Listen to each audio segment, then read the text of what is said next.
Hello, எங்க இருக்கிறீங்க? வீட்ல இருக்கேன். கொஞ்சம் என் வீடு வரை வந்துட்டு போக முடியுமா? சரி வாரேன். என்னதுக்கு அவசரமா வர சொன்னீங்க? ஒரு கார் எடுக்கணும்னு நினைச்சேன். டெய்லி வேலைக்கு போறேன். 3 நாள் சேர்த்து வைக்கும் பைசாவை. 4 நாள் பைசா செலவழிஞ்சு போகுது. அதனால இந்த ஊர்லயே ரொம்ப நல்ல ஆளு நீங்க மட்டும்தான். ஓஹோ, அது இப்பதான் உனக்கு தெரிஞ்சோ? இல்ல, நான் விசாரிச்சேன். நீங்க இந்த ஊர்ல ரொம்ப நல்லவங்க, நாணயமானவன்னு சொன்னாங்க. அதனால நான் என்ன பண்ணோம்னா, டெய்லி நான் வேலைக்கு போயிட்டு அந்த ரூபாய் உங்ககிட்ட தாரேன்.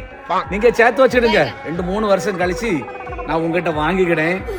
மொத்த ரூபாய் கட்டி கார் எடுத்துடலாம் இல்லையா? ஆமா, அதுவும் சரிதான்.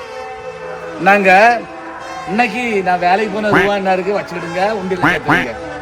சரி, ஓகே. ஒவ்வொரு நாளும் நம்ம பைசாயை கொடுத்து அந்த மேடத்துல வச்சிருந்தோம்னா அவங்க பத்திரமா உண்டியல பாதுகாத்து வச்சிருவாங்க. நம்ம மொத்தமா ரூபாய் கட்டி கார் எடுத்துடலாம். சந்தோஷம் தான் எனக்கு. A few days later. ஐயோ, இன்னைக்கு ரொம்ப சந்தோஷமா இருக்கு. 5 வருஷம் ஆச்சு. எப்படி ஒரு 10 லட்சம் ரூபாய்க்கு மேல சேர்ந்திருக்கோம்.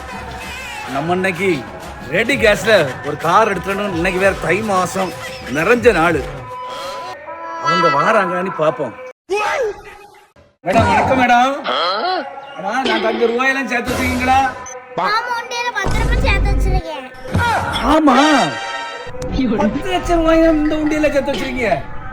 அடிமுட்டாளே, இந்த உண்டியல எப்படி 10 லட்சம் ரூபாய் பிடிக்கும்? அப்புறம் எங்க சேர்த்து வச்சிருக்கீங்க? கடையில் போய் பெரிய உண்டியல் பார்த்தே கிடைக்கல. அதனால நம்ம ஊர் அம்மன் கோயில உண்டியல சேர்த்து வச்சிருக்கேன். என்னது, நம்ம ஊர் அம்மன் கோயில் உண்டியல சேர்த்து வச்சிருக்கீங்களா? ஐயோ, ஒண்ணு கவலைப்படாத, நம்ம 2 பேரும் போய் அம்மன் கோயிலோட உண்டியல்ல போய் நம்மளோட ரூபாய் எடுப்போம். வா வா. ஐயோ, என் பணமெல்லாம் கோயில் உண்டியல்ல போயிடுச்சு.